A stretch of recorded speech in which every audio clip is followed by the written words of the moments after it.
Merhaba dostlar, merhaba arkadaşlar. Merhaba arkadaşlar. Evet, saçlar dağıldı, saçları tarayalım. Merhaba arkadaşlar. Magazin dünyasında ne yaşanıyorsa en çarpıcı konular, en çarpıcı haberler burada biliyorsunuz Bilal Özcan TV'de magazinin her şeyini konuşuyoruz burada ve son günlerde Afra Saraçoğlu, Mert Ramazan Demir konusu gündemde. Birazdan size bir sürprizim de var. Birazdan size bir sürprizim de olacak. Öncelikle gelmenizi bekliyorum. Çiğdem geldi. Merhaba Çiğdem. Milk merhaba. Nasılsın? Dilek Şenyurt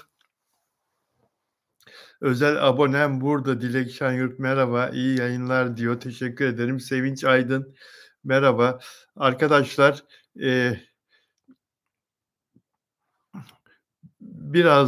biraz daha kalabalık olalım. Ondan sonra konulara geçmek istiyorum ve Onur Akay'ı bağlayacağım telefona. Onur Akay'ı arayacağım. Onur Akay'ı da alacağım yayına. Umarım sesim iyi geliyordur size. Sesim iyi geliyor değil mi arkadaşlar? Bir problem yok. Bugün bilgisayardan çünkü girdim. Onur Akay'ı cep telefonuyla bağlayacağım, konuşacağız. Sadece ses olarak alacağız Onur Akay'ı. Bir süre konuşacağız Onur Akay'la yayında. Esas Onur Akay'la canlı yayınımız yarın olacak. Biliyorsunuz cumartesi ve pazartesi günleri Onur Akay'la yapıyoruz.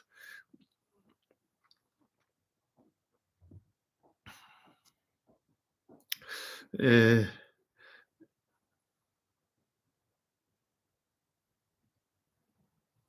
Evet, dün yine problem oldu. Yurt dışından yazan arkadaşlar soruyorlar. Altyazılar yok. Leoni soruyor mesela. Altyazılar yoktu diyor. Bonjour Lydia, bonjour Lydia. Altyazılar yoktu diyor. Evet, yine YouTube'dan kaynaklanan bir problem oldu. Ama bugün bir video girdim. Gündüz saatlerinde 2 saat önce ve altyazılar çalışıyor. Altyazıları ekledim. Canlı yayın olarak girmedim. Dünkü canlı yayında altyazılar açılmadığı için dünkü canlı yayın videosunun üzerinde montaj yaptım ve normal video olarak YouTube'a girdim. Altyazılarını da ekledim. Yurt dışından bakan arkadaşlar, yayınlarımı izleyen arkadaşlar o videoyu altyazılarıyla izleyebilirler. Dünkü canlı yayının neredeyse aynısı. Normal video olarak girdim. Evet, Lidya, Sevim, Milk, Sevda, Osman nasılsın? Katak Ninja, Cemile Atasoy, Ruksara, Çiğdem Aslan Argun. Yarın canlı yayın var. Şimdi biraz sonra Onur Akay'ı arayacağım. Hatta şimdi arayayım. Bir dakika arkadaşlar. Onur Akay'ı arayayım.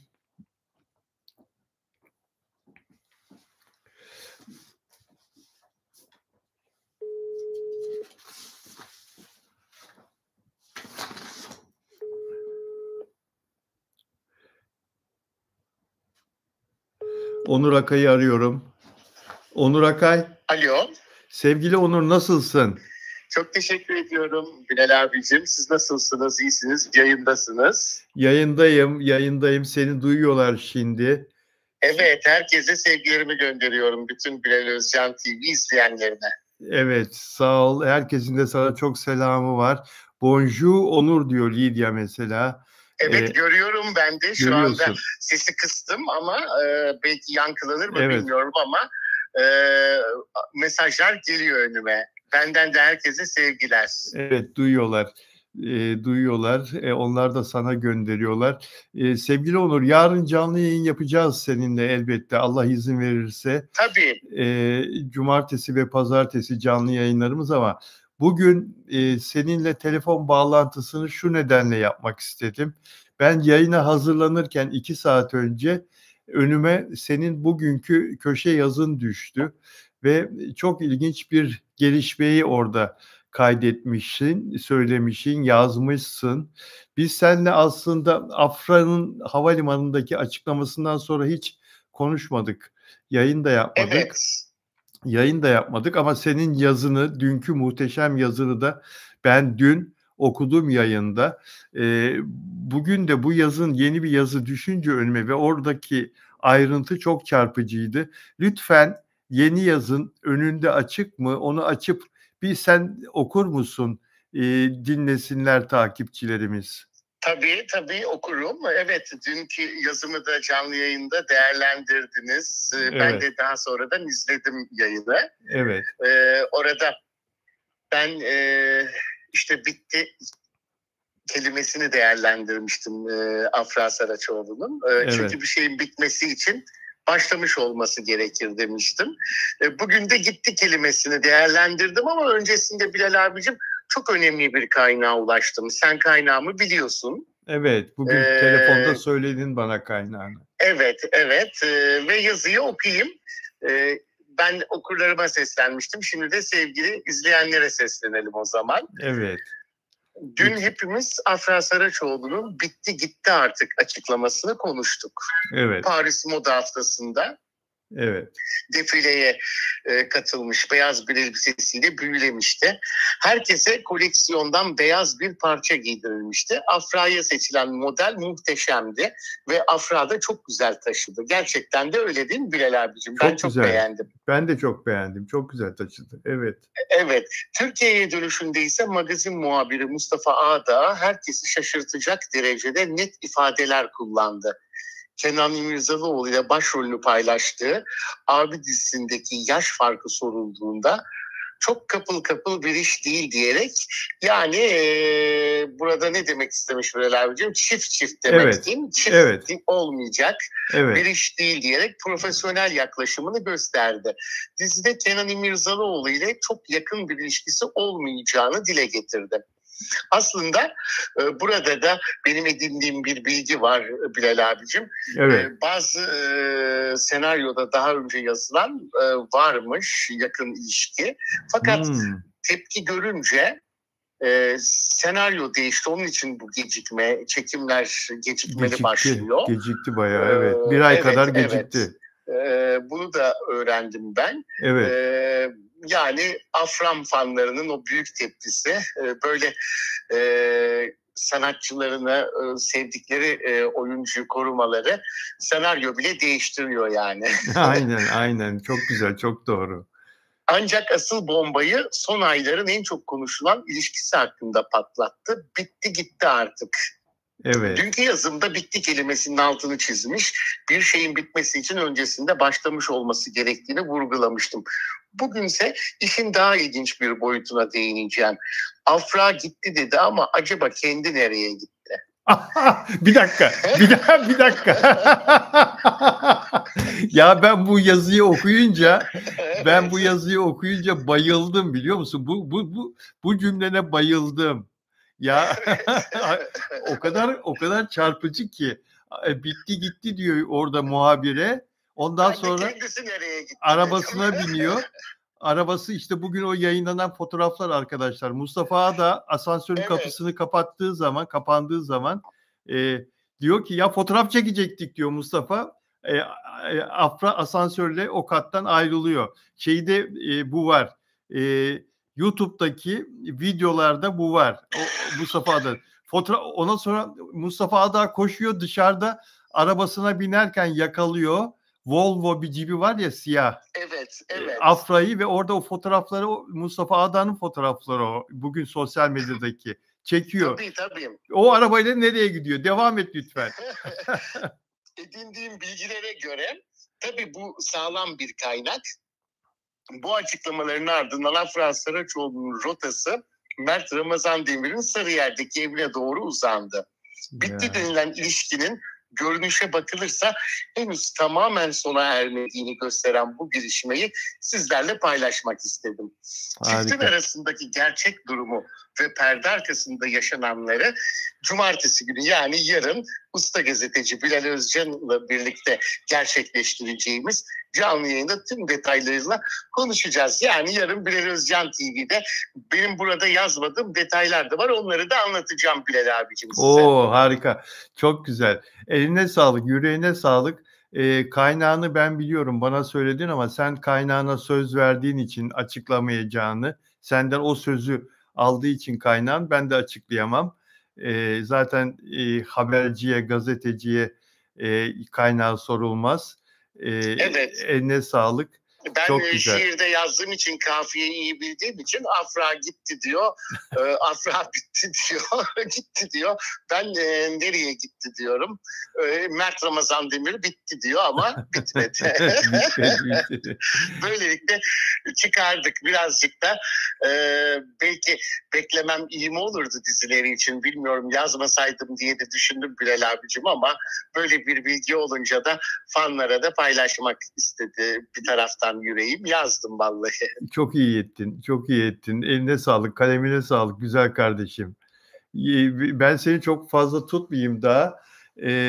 Yarın etraflıca konuşacağız inşallah. Tabii yarın o zaman görüşmek dileğiyle diyorum. Herkese iyi akşamlar diliyorum. İyi yayınlar Bilal abicim. Ben de izliyorum sizleri. Sağ ol canım benim. Sevgiler sunuyorum. Sevgilerimle. Hoşçakalın. Sağ ol, hoşçakal. Evet dostlar, değerli Onur Akay'a çok teşekkür ediyoruz yayınımıza renk kattığı için. İşte yani gördüğünüz gibi zaten bundan bir süre önce Onur Akay barıştıklarını yine sağlam kaynaktan öğrenip de benim yayınımda açıkladıktan sonra farkındaysanız TV8'de ve diğer bazı kanallarda da oraya katılan sunucular barışmanın gerçekleştiğini söylediler. Onlar da aynı şeyi teyit ettiler. Yani bu işi takip eden yorumcular, gazeteciler, televizyoncular, onlar barıştılar dedikten sonra bu sürpriz ifadesi, bitti gitti söylemi sürpriz oldu tabii herkese. Herkesi şaşırttı Afra Saraçoğlu'nun. Bir de tabii Afra Saraçoğlu çok düzgün bir insan. Bunu hepimiz biliyoruz. Ben Afra Saraçoğlu'nu kardeşim gibi seviyorum. Bunu sizler de farkındasınız zaten. Ve onu çok destekleyen, en çok destekleyen gazeteci, televizyoncu benim. 3 senedir Afra'nın zirveye adım adım çıkışında bir gazeteci olarak hep söylemlerimle, yayınlarımla yanında oldum. Ancak şu bana çok ters geldi. Gerçekten yaşadıkları ilişki bitmiş dahi olsa bunu böyle ayaküstü gazeteci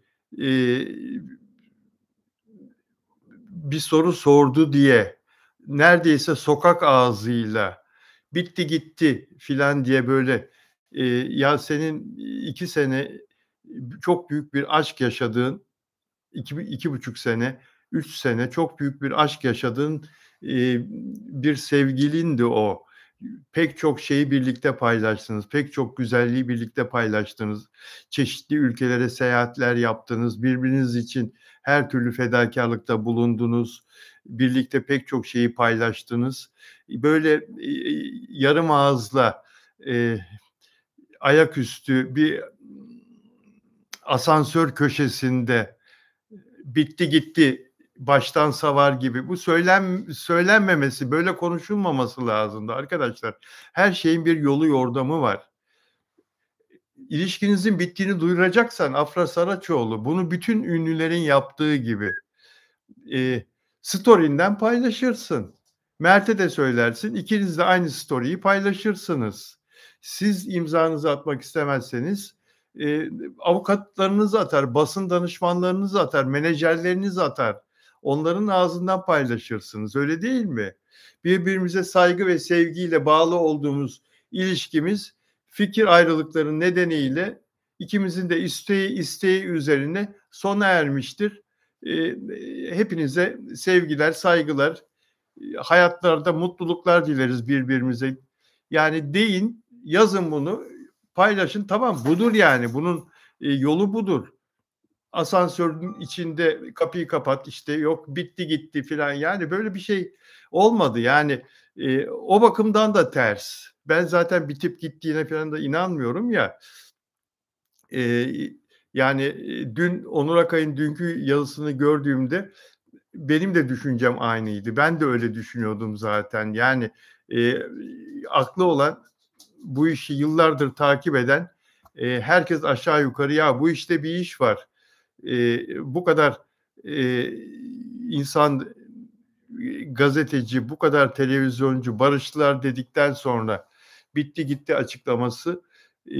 Düşünüyorsun, yapımcı Yalı Çapkını'nda onlara el ele tutuşmayın, insanların karşısında soru sorarlarsa size sadece arkadaşız deyin, inkar edin ilişkinizi diyen yapımcı. Sevgili olarak sakın sevgili olarak ilişkinizi sahiplenmeyin. Bakın burada bu kadar insan ekmek yiyor. Reytingler olumsuz etkilenir diyen bir yapımdı Yalı Çapkını. Sosyal medyada bu konuda böyle bir sürü iddia vardı. Bir sürü duyum vardı.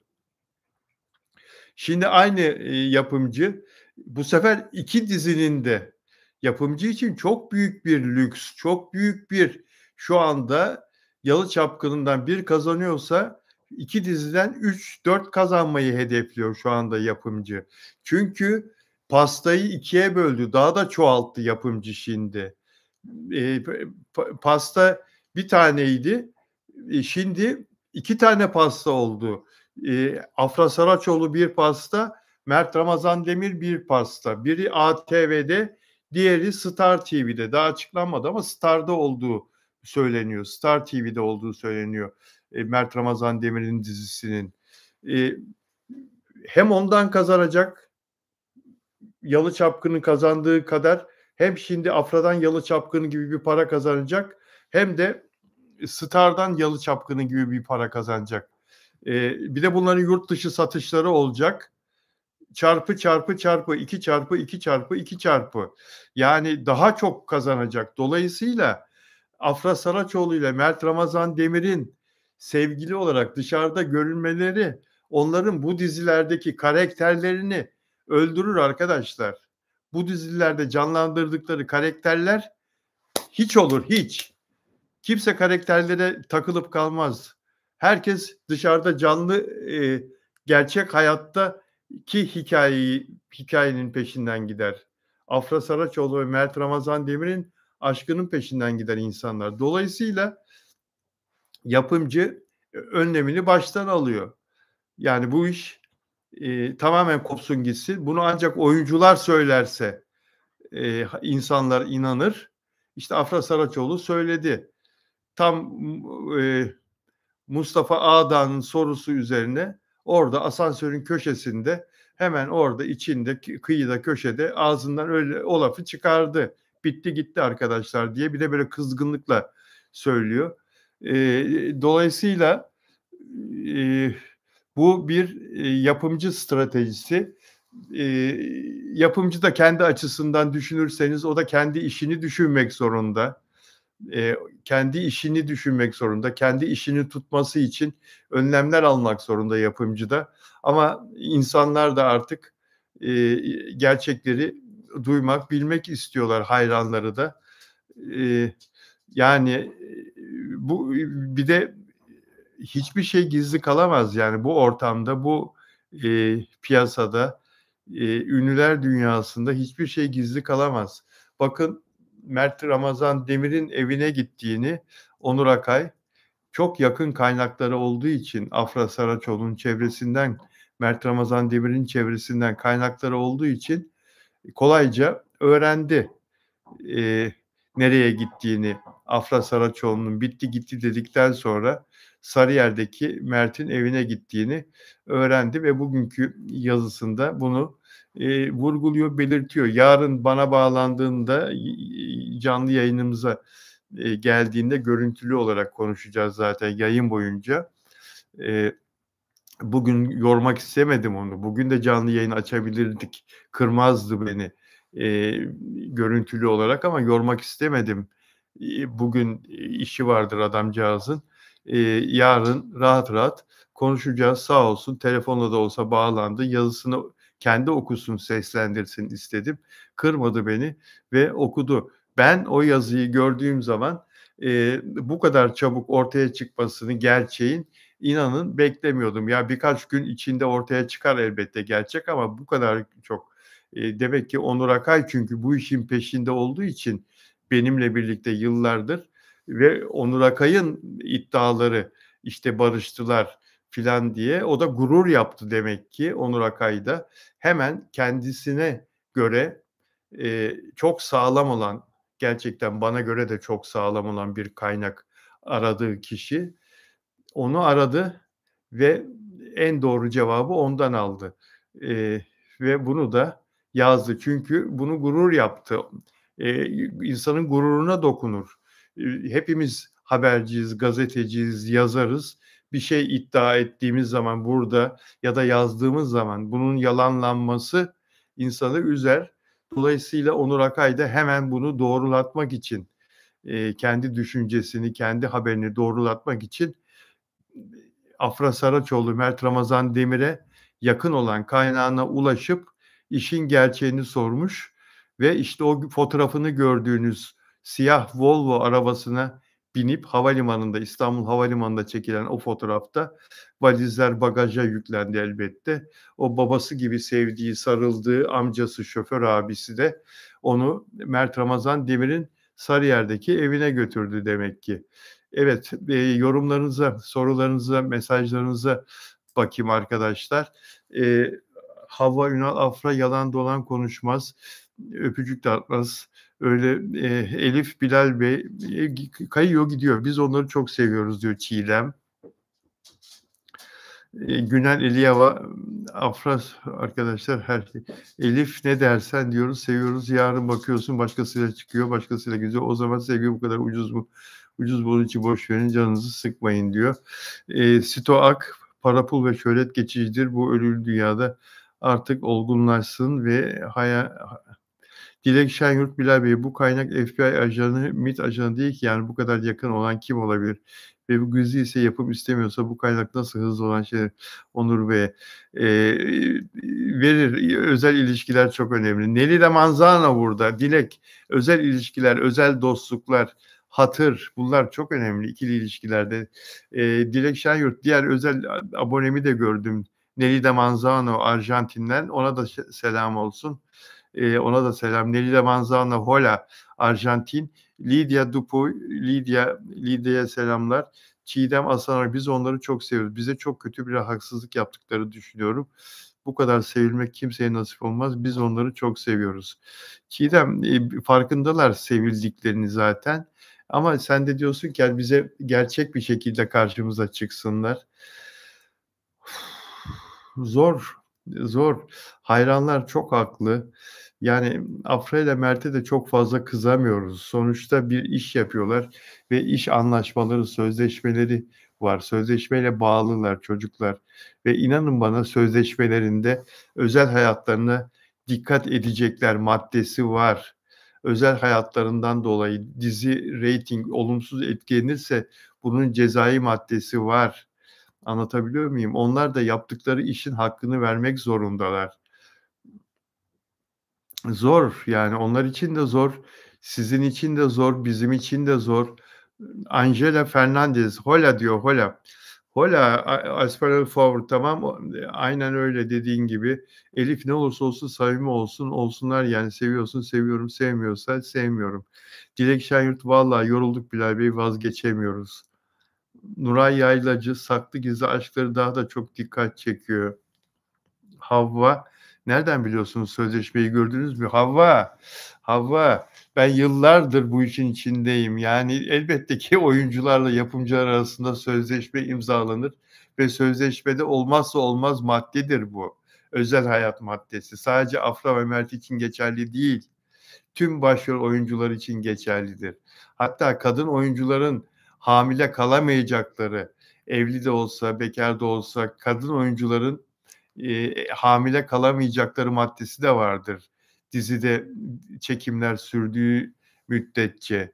Günel Eliyava hiçbir ünlünün sevgilisine karışmıyorlar bir daha. Ay Yıldız Bilal abi yazın sözleşme vardı yapmayın ya. Tabii ki sözleşme var. Sözleşmesiz olmaz. Ha yazın var sözleşme var diyorsun. Yani adaletli konuşmak gerekiyor. Dünyanın parasını kazanan bir röportaj veremiyorlar diyor Elif. Semra Garadaş vallahi biz de yorulduk diyor. Dusanka Sırbistan'dan Sitoak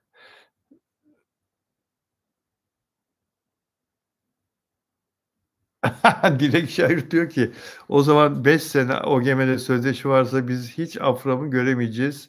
Yaşlanırız ya diyor Dilek Şenyurt. Yani inşallah bize gerçek ilişkilerini yansıtırlar. Ne diyeyim başka? Semra Karadaş bir daha dizilere bakmayacağım diyor. Sakın Semra dizilere bakmayacağım olur mu ya? Ege iyiyim sen nasılsın? Ne güzel kalp. Ay Yıldız yakında Mert tatile gidecek göreceğiz. Sevinç Aydın hep Afra Saraçoğlu yalancı diyorsunuz. Ayıp Onur Akay yalan söylüyor. Sevinç Aydın öyle demiş. Rohengiz peki dostlar. Evet Mert Ramazan Demir'in çekimleri de son 2 gün değil mi? Bitiyor. Son 2 gün uzatılmıştı. 3-4 gün uzamıştı. Şimdi son 2 gün bitiyor Mert Ramazan Demir'in çekimleri ve ondan sonra tatile gidecek. Ancak Afra Saraçoğlu'nun okuma provaları başlıyor ve eli kulağında çekimleri de. Bakalım ne yapacaklar, nasıl olacak program? Onu da göreceğiz. Onu da göreceğiz dostlar. Şimdi şöyle notlarıma bakıyorum. Hadise bu yasaklı madde konusunda gözaltına alındığında soruyorlar ya aylık geliriniz ne kadar diye. Aylık kazancının 700-800 bin lira olduğunu söylemiş Hadise. Benim bildiğim Hadise zaten bir konserden 1 milyon civarında para alıyor. Yani 700-800 bin lira tek bir konser yapsa masraflar çıktıktan sonra 700 bin lira kalsa ama tek bir konser yapmıyor ki Hadise. Bir ay içinde en az 4 tane konser yaptığını biliyoruz. Eksik söylemiş olabilir. Orada tabii psikolojik olarak kolay değil ifade vermek polisin, jandarmanın karşısında. Herhalde psikolojik olarak heyecanlandı. O yüzden eksik söyledi diye düşünüyorum. Yoksa aylık kazancının Hadise'nin 3 milyon lira civarında falan olması lazım. Allah daha iyi etsin.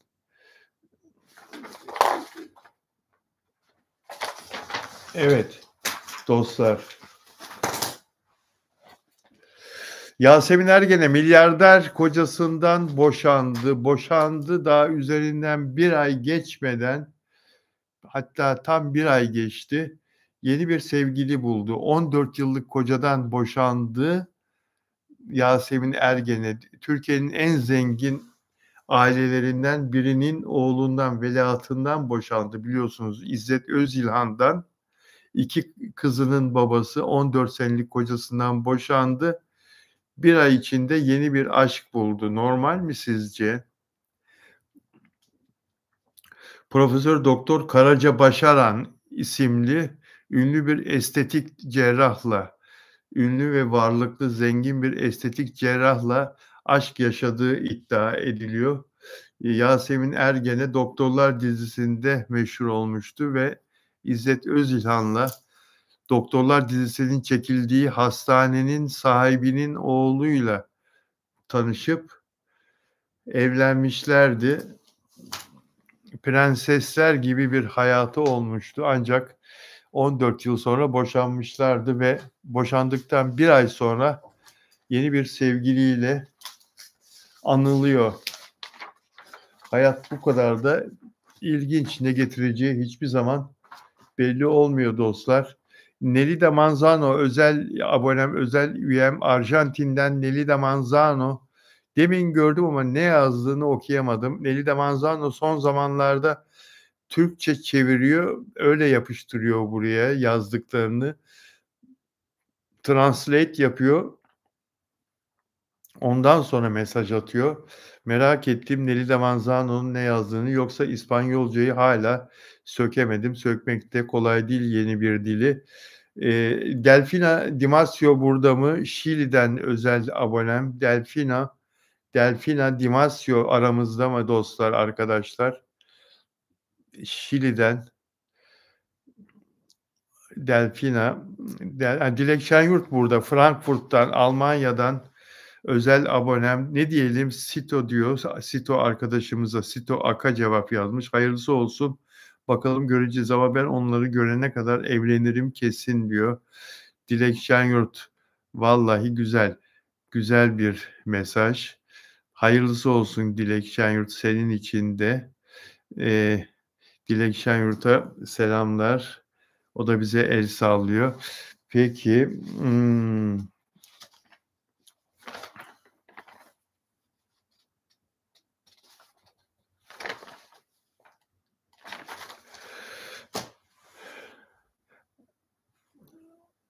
Özbekistan'dan Husan yazıyor. Selamun aleyküm diyor. Aleyküm selam Husan Tojbayev. Ona da selam verdik Özbekistan'dan arkadaşımıza. Evet.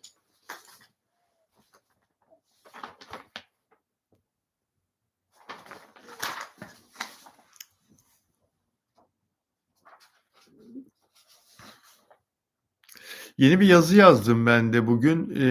O yazıda şunu söyledim. Yani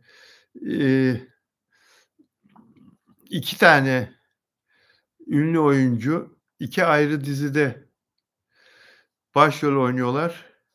İki ayrı kanalda, iki ayrı dizide başrol oynuyorlar.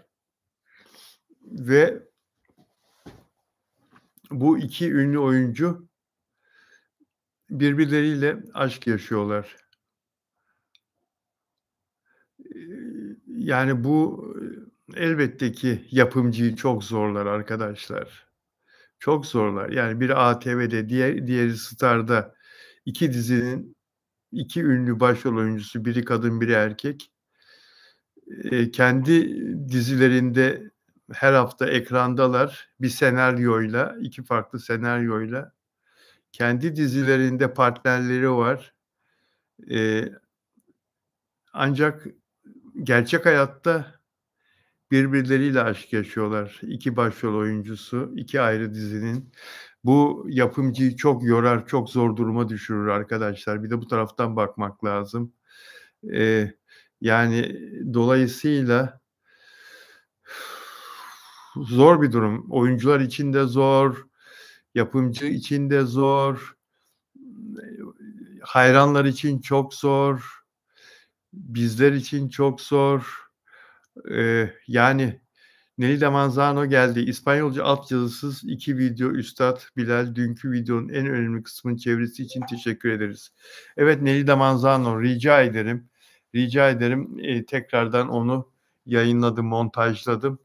Önemli kısmını ve dün altyazı arızası olduğu için bugün hiç değilse dünkü videoyu altyazılı olarak böyle kurtardık. Böyle yeniden yayınladım.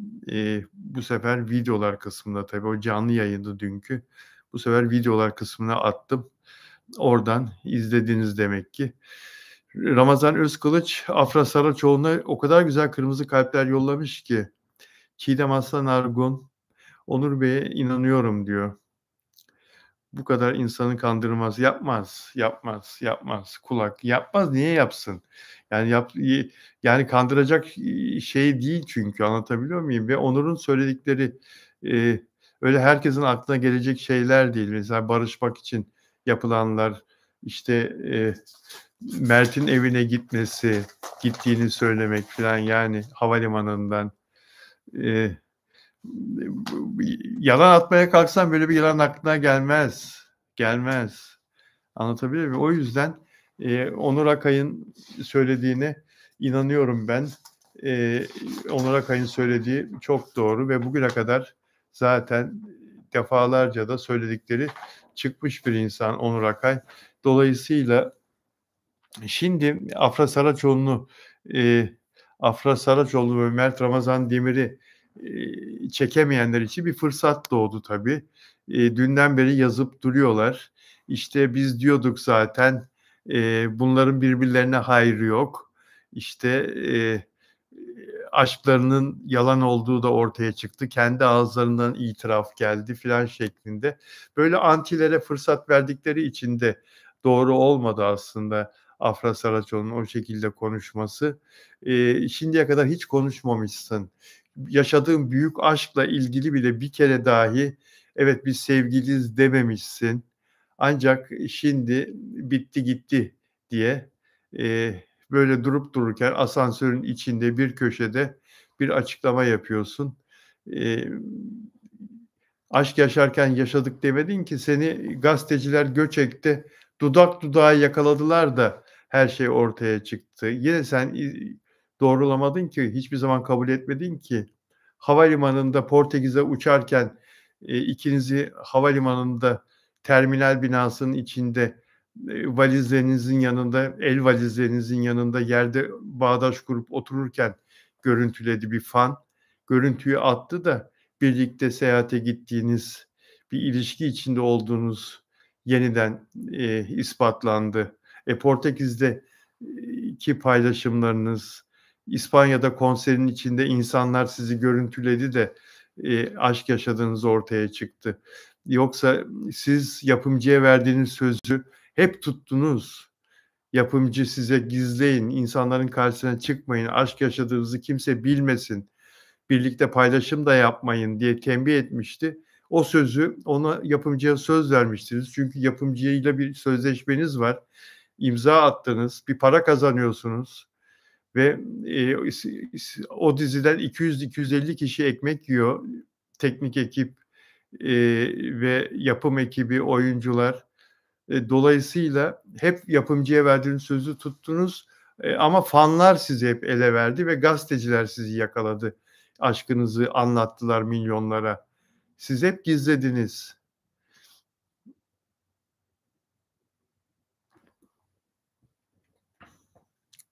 Dolayısıyla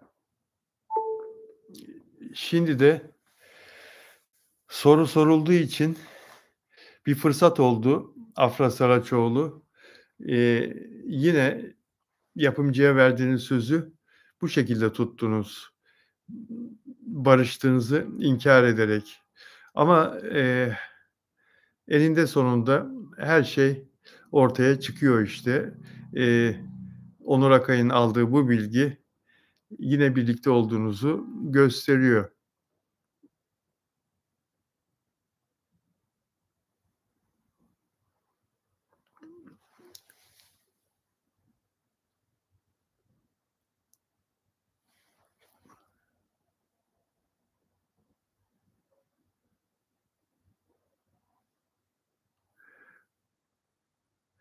Mert fanlarına bile inşallah derken yayılsın diye söyledi.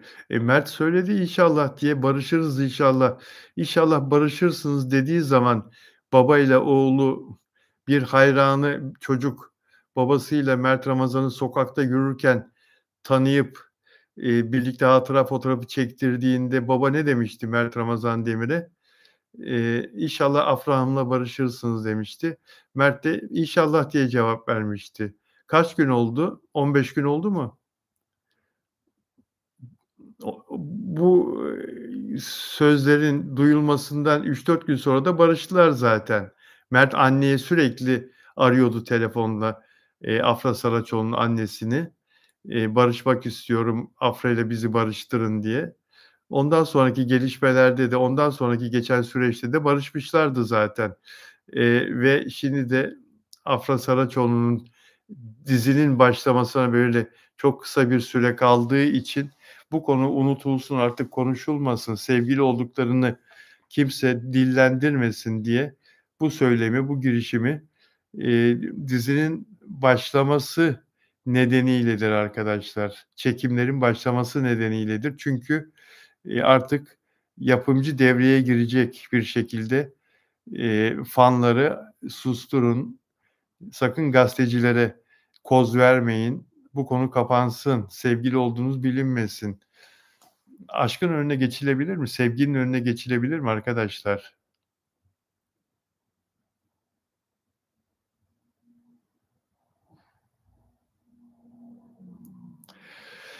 Ramazan Özkılıç, Afra Saraçoğlu'nu çok seviyorum diyor. Ramazan herkesi çok seviyor ve herkes, onların iyiliğini istiyor.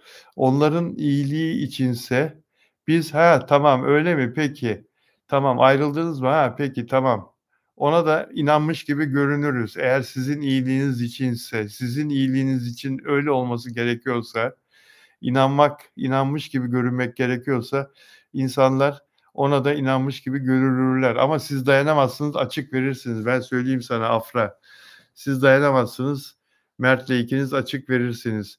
Peki dostlar, bugünkü yayınımız da bu kadar olsun. Yarın sevgili Onur Akay'la canlı yayında olacağız ve bu konuyu Onur Akay'ın istihbaratını, Onur Akay'ın aldığı bilgiyi başka söyleyeceklerim de var dedi Onur Akay. Hatırlıyorsanız telefon görüşmemizde. Yarın Onur Akay'la canlı yayında konuşacağız. Yarınki canlı yayına kadar Esma diyor ki Esma Eken, gerçek aşk kolay kolay bitmez, bitemez. Büyük aşklar ölesiye kadar kalbinde taşıyorsun. Bitti deseler de o kalp kolay kolay bitmiyor canlar. Bitti desen de bitmez ha. Humay yine mi geç Humay ya. Ya Humay ya. Humay Ahmedova yine mi geç kaldım diyor ya. Humay mahsus yapıyorsun bizi güldürmek için. Nimet Çalık illaki verecekler. Fatih Sevcan Ersoy ben doğruları söylüyorum. Bayılsınlar diyor Nur Hayat. Nuray Yaylacı sen doğruları anlat o zaman diyor. Melahat ya Aparecida. Peki Nur Hayat. Sito Ak. Irena Plaskov. Polski'den ha Polski. Lehçe çeviri var, lehçe çeviri var. Afra Saraçoğlu, Ramazan Özkılıç. Ramazan Özkılıç çok güzel kalpler. Humay diyor ki Almanya'ya taşındım saati tutturamadım diyor. Humay peki alışırsın.